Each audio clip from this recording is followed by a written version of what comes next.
friends. This is the Be Real Babe podcast, a place where your average babes come together to talk about life stresses, messes, and successes. A place where being yourself is the ultimate goal, where your opinion, your story, and your individual experience matters. Join me, your host B, and my guests for real and raw talks every week, laying it all out there so we can all help each other learn more, grow deeper, and evolve collectively.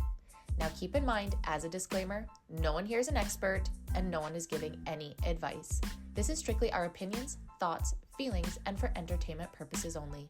Now with that being said, it's time. So grab your drink, grab your joint, and let's jump right in.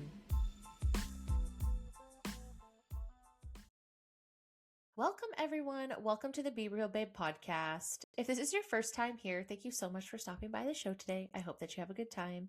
And if you're a returning listener, watcher, supporter, thank you guys so much from the bottom of my heart for coming back time and time again.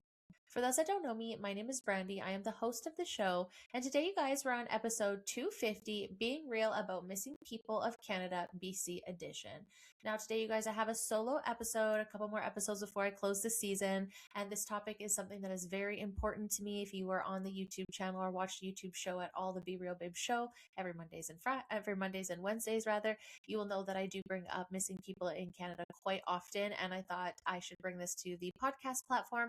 Now, I have talked about this several seasons ago. We talked about it because a childhood friend of mine went missing a couple years ago, and unfortunately her case is still open. She is still missing. And so for me, it just kind of opened my eyes to missing people's cases a lot more than I ever expected. And let me tell you, the guilt I feel before for not even really having a clue that this does happen in Canada. I think a lot of us just think this happens, in the States, or no, it happens here. And unfortunately, when it hits closer to home, people that then you start to realize how deep and how insane this actually is. And so we have talked about this before in the show, but you know what? These topics definitely need to be talked about. These stories need to be brought up again. So today we're going to talk about missing people in specifically BC and British Columbia, where I currently am, where I was born and raised. Just because I'm going to go through all the provinces, might as well start from the West Coast, one that's close to home, one that's very close to home actually, and stories around, especially around the area too. And I just think it is so important to highlight. So we're going to talk about missing people in BC and the issues that BC is facing, and 3 specific cases that are currently still cold and not solved, because again, I think it's just really important that we talk about it. And going into season 11, I'm going to continue this series, and we're going to go throughout Canada wide, and we'll talk about each province and some of the specifics to their province, and then a couple cases that at the time of recording, of course, is still open. So before we jump on to that, I just want to remind you, if you're listening on Apple, Spotify, or Rumble, to like, subscribe, turn on notifications, leave me a review, and you can comment too. That's so cool. Now you can comment on Spotify and of course on Rumble. And if you're wanting to find me on social media, you can find me on Instagram or TikTok at the Be Real Babe or the Be Real Babe podcast. And if you're interested for signing up for season 11, you can email me at theberealbabe@hotmail.com. I would love to have you, and I'm starting to gather information for season 11. Now, before we jump into missing people in BC, I just want to let you guys know we're ending the season very soon. Me and the cats that you're probably going to hear throughout this, because I was working all day, so now they're all over me. But before we end the season, we got a couple more episodes to go, and if you guys have been around here, you know that I take a break for a month and I jump back in.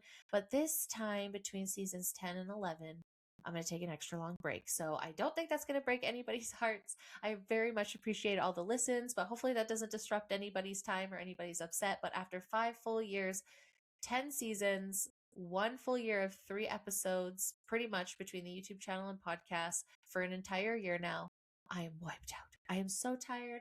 I know, as people that have small businesses on the side, or they have hobbies, or they're any creatives will understand working all day and then doing this at nighttime and on the side is exhausting sometimes, especially when you pay for your hobby and it doesn't pay you, which is totally fine.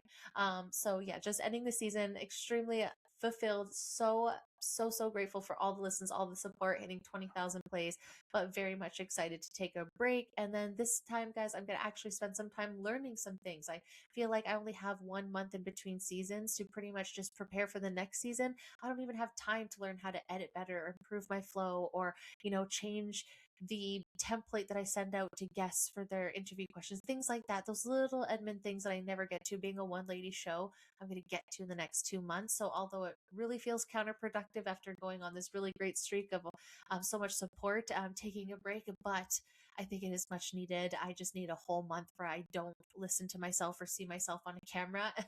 I feel like those that create content in any form will understand that. But anyways, guys, thank you so much again for everything. We still have a couple more episodes before the season ends. I am going to end it on January 23rd. So we're going to have this episode today talking about missing people. The last episode I had Robin on and we had such a big conversation about conspiracies. It was so much fun. And then I have one more guest. I'm gonna fingers crossed because I haven't recorded yet. So fingers crossed that works out. And then we'll wrap up the season just kind of reviewing the season and give you guys a little bit of what's to come in the future, hopefully, just to end out the season. But anyways, let's get to this 250 BC edition. So as I went on and if for those are watching, this will be a little bit different because generally on the podcast, I'm talking to people. I'm not buried in my phone like I am on YouTube, but I always want to make sure I've got the right notes. So if you're watching, it's probably going to be a little bit more boring with me here, just reading these notes. If you're listening, you have no fucking clue what I'm talking about. So as I started this, like I said, I want to talk about all the missing people in Canada, but as I started talking about them, and I have talked about some of them on the YouTube channel before, it got overwhelming as to like, how do I even fucking pick which ones? And it even felt more overwhelming when it came to BC, but I just kind of, there was two stories that recently popped up for me. And obviously the third one is a personal one for me. So thought, well, let's just break it into provinces and let's start there. And what does missing people in Canada look like? So each year there's 70 to 80,000 people are reported missing to police in Canada, with numbers slightly fluctuating, though around 88% are found within a week and roughly 500 remain missing after 1 year. While many cases involve youth, especially runaway, make up about half of all reports, the total number includes adults as well, with trends showing adult cases rising above pre-pandemic levels. So in 2023, there were 70,168 people missing in Canada altogether, right? So just keep that in mind when we go to look in BC. And I mean, it makes sense, obviously, with kids that run away, and maybe some things are, just by accident, they got lost. Like, there's obviously always some probably just like by accident. There's probably some that are on purpose. Some are foul play. And then unfortunately, some you just never know. And I think that's what just burns me so bad on the inside, feeling for everyone that's going through this, and why I want to talk about this more and put people's loved ones out, because just going through this, I can't imagine what it's like. So whatever I can do to help is kind of where I'm at, because like, think about that. 70 to 80,000 annually are reported. So that's 70, 80,000 Canadian families that are missing somebody or had missed somebody at some point. And think of all the friends and family. Like, it is a bigger deal, I think, than we think it is. And like I said, sometimes it doesn't feel like it's real because you just see it on the outside, or you might see it on the news, but it's like, oh, that's not here. But it's like, no, it literally has happened here. Here's 3 stories in BC. It says most cases are resolved quickly, which is great, with 88% found within 7 days. Long-term missing, around 500 people typically remain missing after the year, with children making up a small portion of that. So give you an idea of what Canada looks like in its entirety. So then I also wanted to look, okay, what's BC population when we look at how many people are going missing in BC alone. As of mid 2025, British Columbia's population is around 5.7 million. It's growing over 5 million from the 2021 census. While BC saw significant growth in the early 2020s, recent data suggests stabilization or slight fluctuations due to migration, but the general figure is close to 5.7 million people. Okay, so out of 5.7 million people, on average in BC, where it says they're looking at about 12,000 adult cases, and that was around in 2020. So, I mean, the grand scheme of 5.7 million, maybe 12,000, maybe it doesn't sound so crazy, but if you look at it, the low end of it being 70,000, and 12,000 of that came out of BC alone, it's a little bit more jarring in a sense. And maybe it's not. Obviously, as I go through this, I'm going to learn more about each province, because like I said, I couldn't learn about each and every one. But there was a very big theme throughout everything that I was researching, is that BC is one of the ones that get hit with the most, that like coastal provinces. So I would imagine when I get over to the East Coast, I'm going to hear some things about there as well when it comes to more nefarious things, because we've got that coastal line, right? And and I hate to be this person. And if you've been around here, obviously, and you've listened to the conspiracy episodes, we know that child trafficking isn't a conspiracy.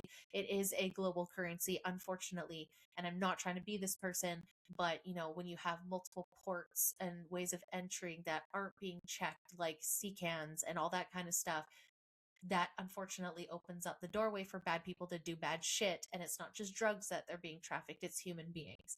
I know we don't want to think about that, but it's unfortunately true. And I'm not saying anybody that I'm going to be talking about today is in that situation or had been in that situation. I'm just talking about missing people in a whole. Like I said, there's probably kids that accidentally go the wrong way, turn the wrong way, and they get found. There's some people that might just disappear because they just want to disappear for whatever reason. Like, there's so many different reasons. There could be foul play. There could be just a freak fucking accident. Like, it's so open ended, but one open end to that could be that they're human trafficked, unfortunately. So it also just notes here that BC led the nation in missing adult reports relative to its population, double the nation average in recent years. It's really hard not to think again. Yes, because we live in the areas where there's lots of access for people to do bad things and drugs and stuff too, right? And I'm not trying to be this way, but it unfortunately does come up that more people will go missing if they do live on the streets. And unfortunately, most people that are in heavy in addiction, that's where they live, so it doesn't surprise me with all the stupid drug fucking laws and decriminalization stupidity we've had BC here in the last little bit, that we see an increase in all of these things, especially pre-pandemic, because everyone was so stressed out, and then a lot of people ended up turning to drugs, and over a couple years of that, unfortunately, it's going to go to street use. And don't even get me started on safe supply. It's not this episode. But they're just saying that if anybody, so a good place to go if anybody wants to look for BC specifically, there's also this Facebook page, Canada's Missing People of Canada. Go look over there. They literally posting all the time. They post updates, they post articles, they post photos. I haven't said it here, but on the show, when I do talk about missing people on the YouTube channel, I do also mention, and I will be posting photos of the missing individuals that we're going to be talking about later in this episode.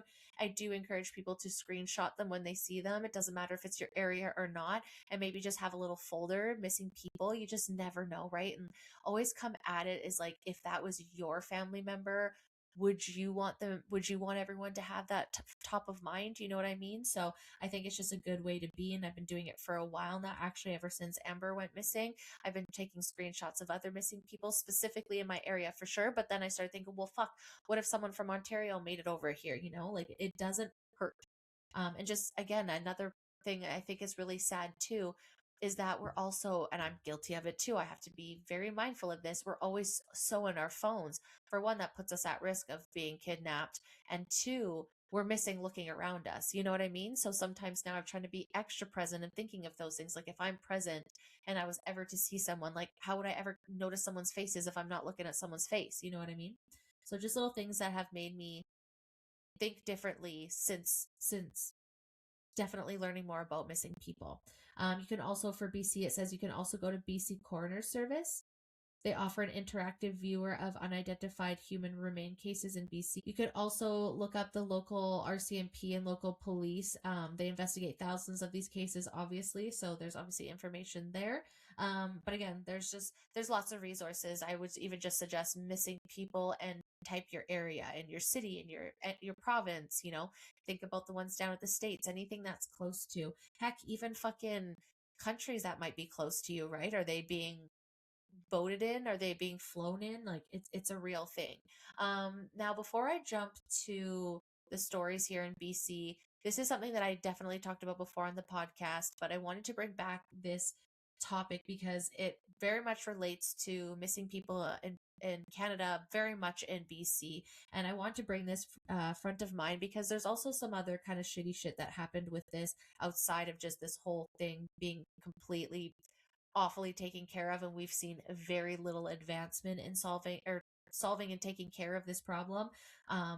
Before I jumped into these stories, I wanted to highlight, if you don't know what this is about, definitely stick around and listen. If you do, just fast forward it to the next chapter.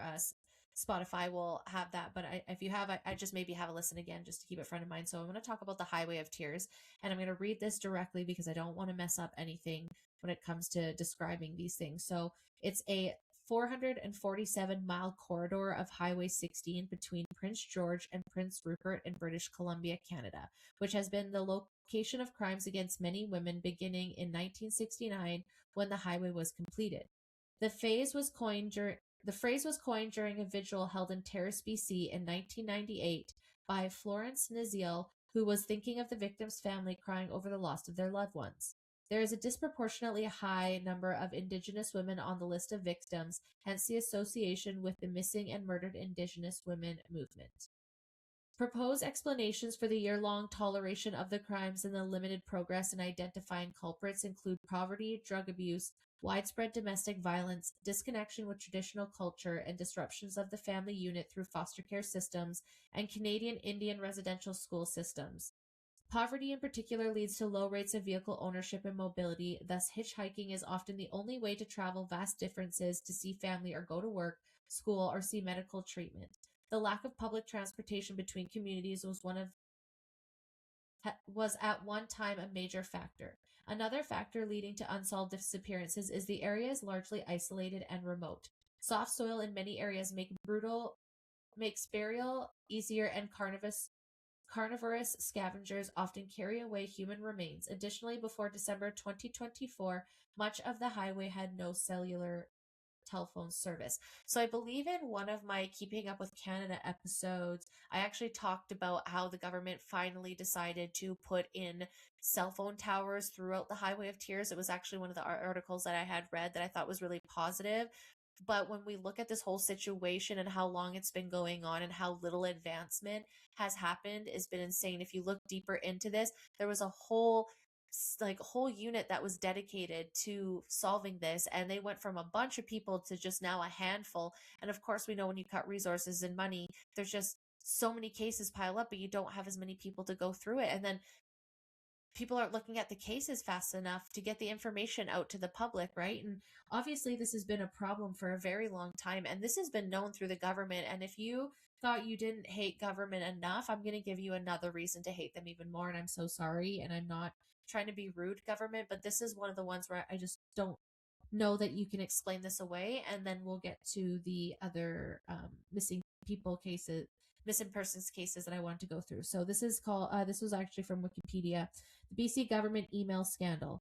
In an official government report, Ministerial Assistant George Greets was accused of being irresponsible for triple deleting all emails relating to the Highway of Tears from the email account of Tim Duncan, former executive assistant to Transportation Minister Todd Stone. On October 22nd, 2015, Elizabeth Denham, the Information and Privacy Commissioner of British Columbia, published a 65-page report reporting how British Columbia government officials had triple deleted emails related to the Highway of Tears. In her report, Access Denied, Denham describes the act of triple deleting as transferring an email to the deleted folder on a computer system, deleting the email from the folder, and then overriding the backup that permits the system to retrieve items. By deleting these files, Denham states the government has breached the Freedom of Information and Protection of Privacy Act. Denham became aware of the scandal in May 2015 after she received a letter from Tim Duncan, the former executive assistant to Transportation Minister Todd Stone. Duncan claimed that he was responding to an FOI application. Ministerial Assistant George Greets ordered for Duncan to search his records to find any files pertaining to the Highway of Tears and missing women. Once the files were located, Duncan testified that Greets ordered for them to be deleted. When Duncan hesitated, Greets allegedly took the keyboard and triple deleted all of the emails relating to the Highway of Tears. So, I mean, obviously, I'm just going to say alleged because I wasn't there, and I don't know where that comes from. I don't know. Testifying leads me to believe it was in court, but it's just a report, so I'm not sure, but I'm going to say alleged, but it says, according to Denham, Greets originally denied this claim, but later admitted to the triple deletion during a second police interview. Denham states that Greets, who resigned from his job in October 2015, would have then lied under oath. A year later, in the summer of 2014, a team from the Transportation Ministry toured Highway 16 and conducted numerous meetings with Aboriginal leaders and communities. The significance of this project was to produce safer travel solutions for women living along Highway 16, many of whom have turned to hitchhiking as a way of transportation.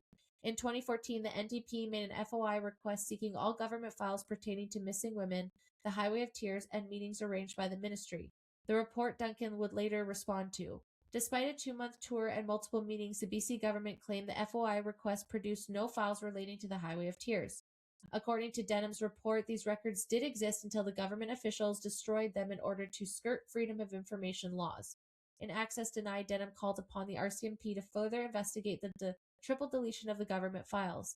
In November 2015, Vancouver lawyer Mark Jetty was appointed as special prosecutor within the RCMP investigation. He will act as the RCMP's independent legal advisor as well as administer an independent assessment of the evidence. He will also pursue any criminal charges that was found appropriate. Grace was convicted of 1 count of lying to British Columbia Privacy Commissioner and fined $2,500. So cool. $2,500 for deleting all these emails. How many emails? I'm sure you can retrieve them. What the actual fuck? You know this is a problem, okay? It's 2025. What are we doing? Where are taxes going? What is actually happening? Can we please stop criminalizing drugs and giving people crack pipes? And can we please put some fucking transportation on the Highway of Tears? Can we please put something? Come the fuck on. This is ridiculous. Sorry, I'm getting all worked up. I'm dropping shit. Okay, so now we've laid of what it looks like in Canada, what it looks like in BC. We definitely want to highlight the many, many cases, you guys. Please go and look this up. Go Google it. Highway of Tears. There is literally the longest list of names, okay, of people that are still unsolved. Please go have a look. Go see if there's any names that look familiar. Family members, again, screenshotting pictures never hurts. You never know if someone just ended up being kidnapped and maybe someone was brought to a different city under a different name. I literally just watched Law and Crime, where a woman is now arrested 50 years later because she stole her daughter and moved somewhere else and changed their names and changed their identities. And then 40 years later, the father finally found his daughter and the daughter had no idea. Like, shit like that does happen, right? So this is why I think we need to, again, talk about these stories. So let's go into the 3 stories from BC. The first 2 stories, like I said, came across my social media. I've known about them. I've not reported on them because I've only really reported on things that were live in the moment. But again, I think it's good to go back. And I obviously have talked about Amber. So we're going to go to the first one. And this is just going on a timeline here. So we're going to start with Ryan Shutka. I'm so sorry if I've said your name wrong. So he went missing from Sun Peaks, that's here in BC, in February 16th, 2018. Now, he does have a website, and if you want to go look at his website, definitely suggest to going there. There isn't as much information on the website as some of the articles, so I'm going to dive into an article that's a little bit more detailed, but you can definitely go to this website. So it's ryanshutka.com. So that's RyanShtuka.com. And so sorry, it says he was missing February 17th, 2018. But I think it was, yeah, that's right. It was like the night before he was going out. So Ryan was last seen leaving his residence on Burfield Drive around 2 a.m. on Saturday, February 17th, 2018 to walk the short distance home. Ryan did not show up for work the next day and has not been active on social media or cellular networks since then. Ryan is 20 years old, 6 foot tall, and with a lean build. He has blonde hair, blue eyes, weighs 180 pounds, and was last seen wearing dark jeans, a gray and white shirt, blue coat, and a burgundy ball cap. There's a $15,000 reward for any information leading to Ryan's recovery. Kamloops RCMP 1250-828-3000, and Crime Stoppers number is 1-800-222-8477. Now, this was obviously created at the time, and there's pictures of him, obviously, and information for the family to donate. So I definitely want to suggest you guys go over there, but let's read the article about the situation that's a little bit more in depth here. So for each one of these cases, I did try to go and find the most recent articles that I can, and I'm going off of articles for all 3 cases because I just don't want to speculate. I don't want to repeat information that I've heard on videos, on YouTube, on social media. I'm just going to read printed stuff to just ensure I get this information correct. So, into thin air. Ryan Shutka's missing ski resort employees' family steadfast and push to find their son. Ryan Shutka has become somewhat of a household name in the mountain municipality of Sun Peaks and the communities surrounding it. The young man vanished from Sun Peaks in February of 2018. The one fear we did have was this turning into a cold case, explains Ryan's father, Scott Shutka, and that's not a term they like to use anymore at all. They said it's not how they view things anymore. I know that's how the movies portray it, but real life, the case is not cold. Ryan is from Beaumont, Alberta, and he was in Sun Peaks to work at the ski resort for the winter. He and his friends went to a silent disco at a local bar on the night of February 16th, 2018. The picture attached to the story taken at that event is the last known photo of Ryan. I'm going to be putting up pictures, obviously, as I'm talking about this. Afterwards, the group went to a house party on Burfield Drive around 2 a.m. on February 17th, 2018. Ryan was seen putting on his coat and shoes, and his friends who'd already begun the walk home figured he was right behind them. But he didn't return home that night or go to work as expected, so his parents and the police were called. The night Ryan went missing, the temperatures dropped to around minus 26 degrees, and there was more than half a foot of snow coming down. Waves of friends from back home, as well as strangers who live in and near Sun Peak, soon made the journey up the mountain to help search for Ryan. When we drove up here, we had no idea what to expect, recall Heather Shutka's Ryan's mother. We sat at the command center all day, and we saw mass amounts of volunteers coming in and out to help with that first day of searching. Heather and Scott were quick to spread the word through radio, television, newspaper, interviews, and social media. Even on Ryan's Facebook page, we have almost 70,000 pretty passionate, engaged members, and we probably get about 100 that join each month that continue to join the support, Heather said. And they have formed this community that has not really been seen before. Maintaining public traction with Ryan's case has become part of the family's effort to find their son. The awareness piece is the one thing that we can do, Heather explains. It's the one thing that we can control in this whole investigation and disappearance. It's continue to advocate and bring awareness to Ryan. This is exactly why I wanted to talk about these things. My way of trying to help. With a vast network of people following Ryan's disappearance comes speculation.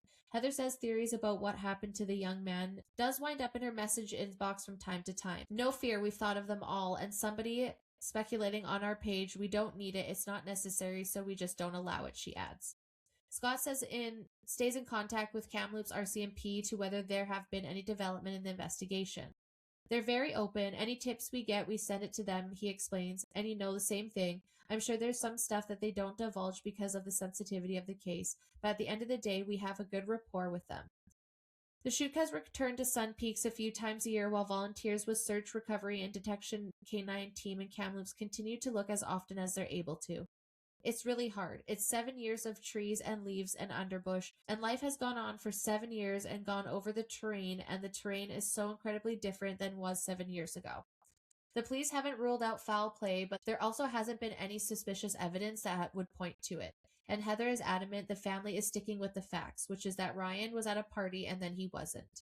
People continue to ask us, so what's new? And we're like, the same information that we received February 17th in 2018. It's the exact information that we could give you today, 7 years later. At no point has the difficulty of not knowing what happened to their child gone away. But the Shutka family has grown to a place where a mention of Ryan also prompts some positive memories. His childhood love of dinosaurs has become the 3D printed green dinosaur figurines and information cards the family hands out. A ski run event is also held every year on the anniversary of Ryan's disappearance. He was this bright young man who was sarcastic and loyal, smart and athletic, and really sarcastic. And I know I've said that once before, but it's really important to mention. He was imperfectly perfect, his mother said. We absolutely miss him. The effort to keep Ryan's story and memory alive is all done in hopes that one day new information of what may have happened to him will be reported to Crime Stoppers or the RCMP. If anybody does have any recollection of that night that was here, any little tidbit, it might mean something. We're certainly hoping someone would come forward, reiterates Scott. And again, guys, I'm just going to repeat the Kamloops Crime Stoppers can be reached at 1-800-222-8477. And you can also find the BC Crime Stoppers website. I'm going to assume for all of these, but this one was just the article specific to Ryan. So That was the first one. And like I said, I've obviously known about this case since 2018. Sun Peaks is very close. Sun Peaks is, I've been there before once in my entire life, actually, and it was in the very dark cold. I don't know much about it, but obviously very close to home, a very popular ski hill.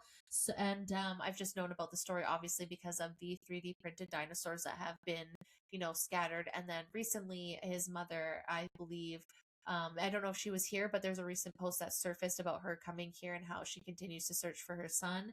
And so I thought, okay, let's start with this one. It's in the area, it's one in BC, it's one that has grown. And again, there's different speculation online. Like they said, I'm not going to add to that. I have no idea. All I'm going to share is the facts. He's missing. They don't know where he is. And if you are listening on strictly audio, because I know a lot of you are audio only, I would please ask that you go to my Instagram or go to Spotify or Rumble and find these parts in the show to screenshot. I'm going to use their pictures as the cover art on Instagram, so you can go there and find their pictures, or you could just plug their name into Google. It's an easy Google find.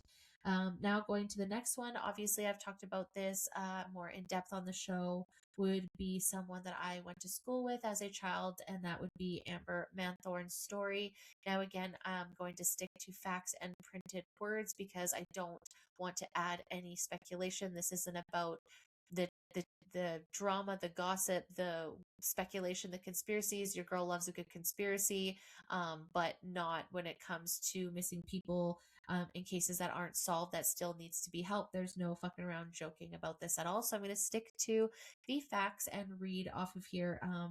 The only thing that I will say in all of this is that it does sound like they believe that there was foul play in this, where obviously at the beginning there was not much idea of what was going on. But I did watch an interview the other day from a year ago that did mention that, just to make sure that I got those facts straight. So I will share that. That might be outside of this article. But again, guys, if you are listening on audio, please go to the social media, find pictures of Ryan, Amber, and we're going to be talking about a fellow named Cole as well. Please make sure to screenshot these, keep them in the front of your mind. Obviously, the families are still very much hurting, and anything that we can do to help, at least that we could do, is screenshot and listen to their stories, right? So let's go through the last article I could find about Amber that was dated October 16th, 2024. Unfortunately, it's quite old. New details released in hopes of finding missing Port Alberni woman. So obviously a year ago, this was the new details. But RCMP believe a Port Alberni woman missing from her home more than 2 years ago was likely a homicide victim. In hopes of advancing the ongoing investigation into the disappearance of Amber Manthorn, Port Alberni, BC, Port Alberni RCMP have hosted a news conference on Wednesday, October 16th. Manthorn was reported missing of the morning of July 8th, 2022, after failing to show up to work in Port Alberni. On Wednesday, Port Alberni Mounties acknowledged her boyfriend, Justin Hall, who was located deceased and married in July 2023, as a person of interest, but that his death has hampered the investigation. He is believed to be one of the last, if not the last, people to ever see Manthorn alive, according to Port Alberni's RCMP. Hall's statement to police following the woman's disappearance were not helpful, according to the Port Alberni detachment. Several days after Manthorn's disappearance, the Vancouver Island Integrated Major Crime Unit was tasked with investigating the case. Timeline of Hall and Manthorn's movement and vehicles. So Port Alberni RCMP outlined the movements of Hall, Manthorn, and her white 2021 Jeep Compass just prior to and following her disappearance in July 2022. So July 7th at 3:27 p.m., Manthorn is seen alone in surveillance footage at Bilo Foods in Port Alberni. She purchases groceries and leaves in her vehicle. On July 7th at 3:35 p.m., a white SUV consistent with Manthorn's proceeds west on Pacific Rim Highway near T-Shot Market. Manthorn arrives at her home around this time.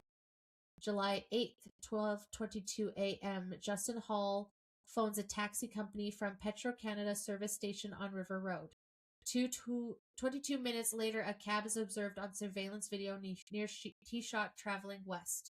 July 8th at 4:17 a.m., a white SUV consistent with Manthorn's is captured on surveillance video traveling east on Pacific Highway towards Port Alberni.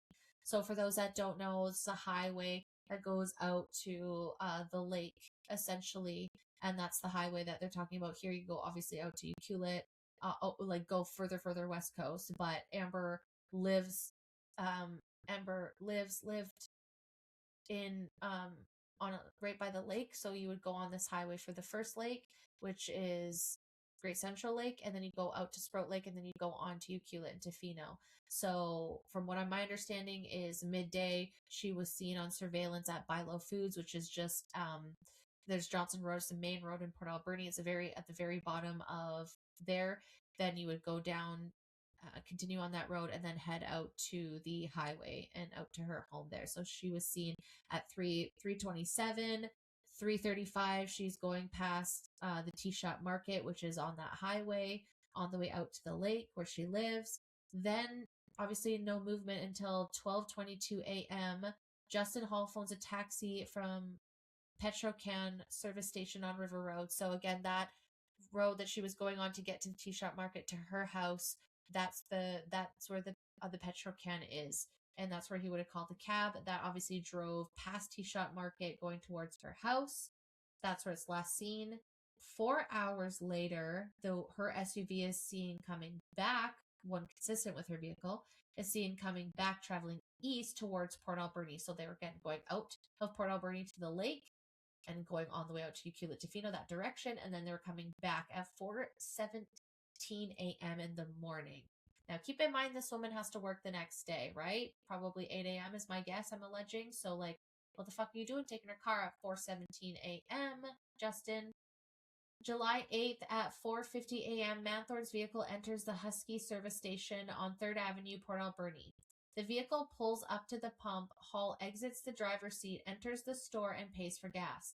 Hall tries to place a suitcase from the back seat into the hatchback of the vehicle, but it won't fit and is returned to the back seat. A tote is in the SUV's hatchback. The tote and suitcase have not been recovered. So again, I'm going to keep pictures up as we're going through this so you can see. Our Port Alberni RCMP are hoping to recover this tote spotted in Manthorne's Jeep with Hall, the driver, and lone occupant of the vehicle. Police recovered the suitcase depicted in the video. So July 8th at 7:02 a.m., Manthorne's vehicle is observed on the surveillance footage at McDonald's restaurant on Johnson Road where Hall makes a purchase. On July 8th at 8 a.m., Manthorne fails to show up to work. At 9:22, Hall makes a purchase at Walmart in Nanaimo. Okay, so visually, guys, we're going back up Johnson Road. Like where I said that they were where she was before, driving the Petrocan, that all is kind of linked. So at the bottom of the road where she was at Bilo, this is at the top of the road. There's a McDonald's. You would follow that road on the way out. So he went out of Port Alberni on through the highway to Nanaimo and made a purchase in Nanaimo. So then at 10:26 a.m., the vehicle is seen captured on surveillance at the BC Ferries, Duke Point Hall. The lone occupant purchases a ferry ticket and proceeds to the ferry line. At 11 a.m., Manthorne's vehicle is captured on surveillance leaving the BC Ferry terminal with Hall driving. So half an hour later, he turns around and he leaves, not going on the ferry. Then July 9th at 3:08 p.m., Ladysmith RCMP respond to a report locating Manthorne's vehicle abandoned at McGilvery Way and Creekwood Place. Manthorne's phone could be an integral part of the police investigation into her disappearance. The phone, wrapped in a cover cable of holding credit cards, has not been located. So the tote and her cell phone have not been located. So again, pictures on here, screenshot. Please keep your eye out, especially if in your area. And her vehicle was found kind of like in Cassidy-ish area. It's like by the airport, so not necessarily by the ferry, but obviously in somewhat the same, like not different cities, at least like big cities. RCMP provide further comment. After the timeline was outlined, Port Alberni RCMP Sergeant Chet Carroll answered a series of follow-up questions from reporters. He said, while it's not known where Manthorne's phone is, he believes it never left the Port Alberni area. Carroll was asked if police believe Manthorne's body was in the tote depicted in the surveillance footage in the Port Alberni Husky service station. We can't say that her body was in the tote, but we don't want to ignore the fact that it has never been recovered. We want to be open to all possibilities. Sergeant Carroll said people close to Hall may have information he shared about what happened to Manthorne. Or it could be the fact that somebody knows more about Justin and where he went in Cassidy or Nanaimo that might help us, Sergeant Carroll said. Anybody with information of the whereabouts of Amber Manthorne is asked to contact the local police department, and those wishing to remain anonymous can call Crime Stoppers at one. No case is obviously more important than any other case that anybody talks about, but being that Amber was a couple years older than me, and I grew up looking up to her and her girlfriends, and I'm friends very well, got very close to one of her best friends, and I just love her to pieces. And I have absolutely sympathy, but just to watch people go through that you care about and not have answers to the questions, and to have watched a lot of this stuff live. And I don't want to comment because, again, I don't want to speculate. That's not the purpose of today.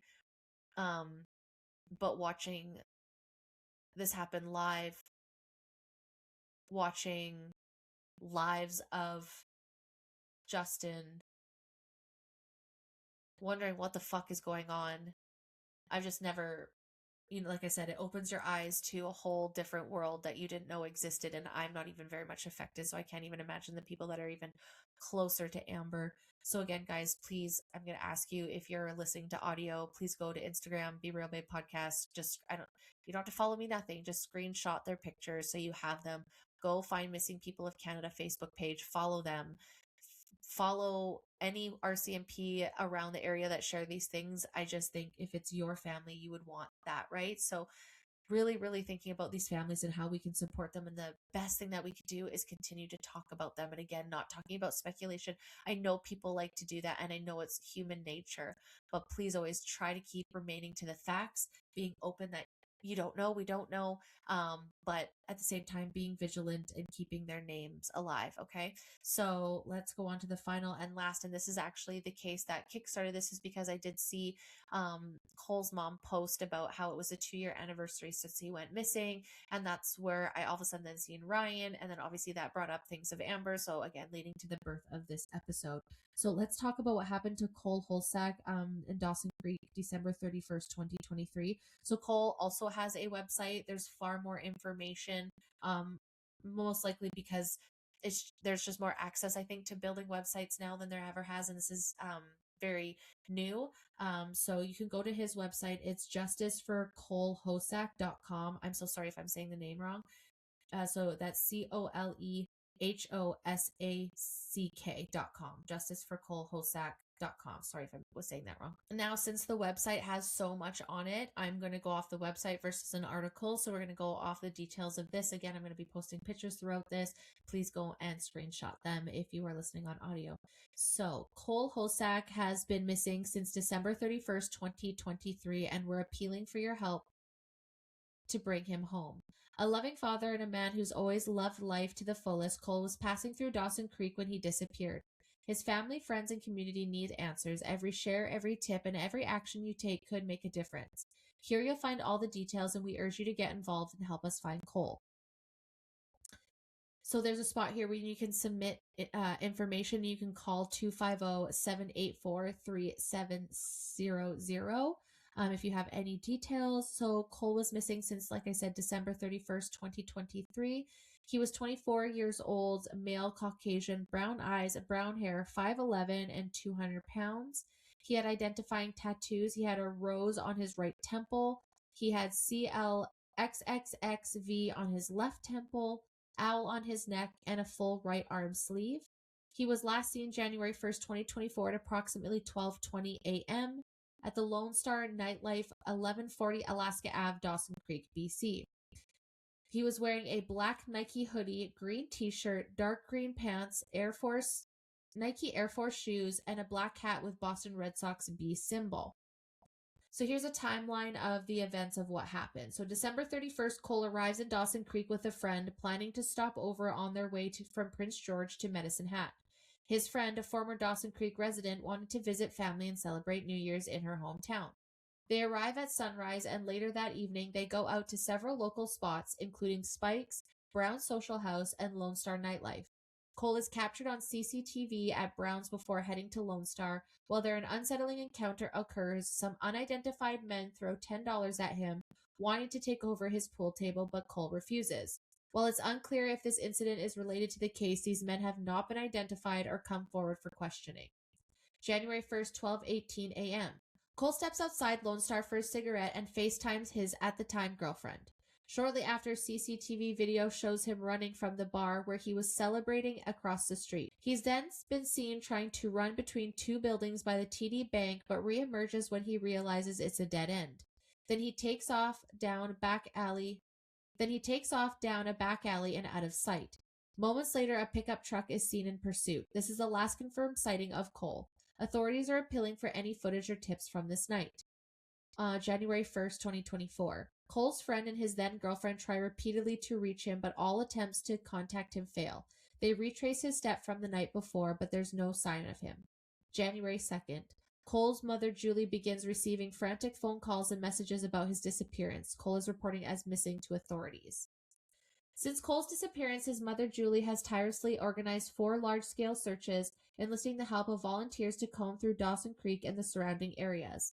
Despite their best efforts, Cole remains missing. The Hosack family fears that foul play is involved, but communication from local authorities has been scarce, leaving them with more questions than answers. Dawson Creek has seen a troubling increase of violent crimes, with 11 individuals reported missing or murdered under suspicious circumstances in the past 3 years alone. Cole has no connection to the town, he was merely passing by. The lack of progress in the investigation, combined with the minimal updates, has only deepened the frustrations and heartbreak felt by his family. 110%. And this is exactly why I wanted to share this. How can we help? Well, sharing the story, screenshotting, right? Using your voice. So it says here, help us at the bottom. So Cole's disappearance is a tragedy that impacts us all. And by coming forward with any information, no matter how small, you help protect not only Cole, but also the safety of an entire community. Crime impacts families and tears apart communities. Everyone deserves to feel safe wherever they live. By sharing what you know, you can help protect others and support the search for Cole. If you have any knowledge that could help, please contact your local RCMP or remain anonymous by calling Crime Stoppers at 1-800-222-8477. Even the smallest detail can help bring Cole home. Together we can keep our families and communities safe. Your tip can make all of the difference. So on this website, you can view their blog, you can find ways to help, you can contact the family, all the different ways that kind of help. It's a very, very detailed website with so much stuff on it, guys. Tons of pictures. I just took pictures from the internet, like I said, that I'm going to post. But please go to this website. I'm going to repeat this here. Oh, and here's for Dawson Creek, his file number is 2024-17. Their local number is 250-784-3770. You can go donate to help with the search. Again, this is the website justiceforcolehosack.com. Again, any single one that is missing someone in their family. If you have a story, a person, someone that's very close to you and you want me to share it on the show, obviously I have a very small platform, but I got all I got, but I will always share these, always talk about these names, always bring this up, because again, God fucking forbid this happens to someone that you know or someone that's close to you. What I think this is a good time to stop and reevaluate how often you contact people in your life that's close to you. Stop to reevaluate how present you are in your life. Where are you looking? Are you being safe? I am not victim blaming any of these individuals. All I'm saying is, like, sometimes I even notice that I'm like way too in my phone. I'm like, oh my gosh, someone could literally just pick me up, like, or you could fall, just being super present in the moment. I think what we can do is try to figure out some form of lessons out of these situations and how we best prepare ourselves. What would we want as that family that is missing someone? So therefore, let's do that for those people. Sharing, tagging, keeping your eyes open, keeping yourself alert, keeping your eyes up, off your phone, looking at faces, keeping their faces front of mind, right? That's the best that we can do. And always just have them know that we're here. And like I said, if you have a missing person case that was from BC that I missed that you want me to talk about, there's so much. There's actually one about Dawson Creek. There's a whole big thing about Dawson Creek. It's by the Fifth Estate, you guys. Amazing documentary. Not amazing in like it's good, it's fucking awful, but very well put together. Lots of information, and I highly suggest going to the Fifth Estate website on YouTube, or sorry, page on YouTube, and going to watch about the shit that's going on in Dawson Creek. This is again where I got more information about Cole, but I'll let those guys share that information. I just wanted to go off what I seen and keep these guys in the forefront of your mind. But thank you guys so much if you've listened to this entire episode. Thank you for listening. Thank you for being here. Like I said, if you know a missing persons case for an upcoming province that I'm going to speak about, or if I missed, there's so many in BC, you guys. Like I said, there's thousands. I had just picked the 3 that I found closest to me at the time, but there's thousands, especially with the Highway of Tears. Please go educate yourself on what that is, learn a little bit more, find those names, find those pictures. There is so many of them, you guys. I think it's super important to always keep these individuals at the top of your prayers. But again, thank you so much for listening. I have, like I said, 2 more episodes left, and I'm going to be taking a 2-month break. But if you haven't watched the YouTube show that was going on for the last year, if you haven't gone over there to YouTube at the Be Real Babe Show, there is a year worth of information about Canada, politics, news, and internet insanity for you if you haven't gone there already. Or if you haven't, there is 249 episodes that that exist before this episode, so you can go back there and listen, and 2 more drop in, pretty much just 1 because the last one's just wrapping it up, and then we're done for the season. But I'm going to shut the fuck up, guys. I appreciate you, and I will see you in the next episode. Bye.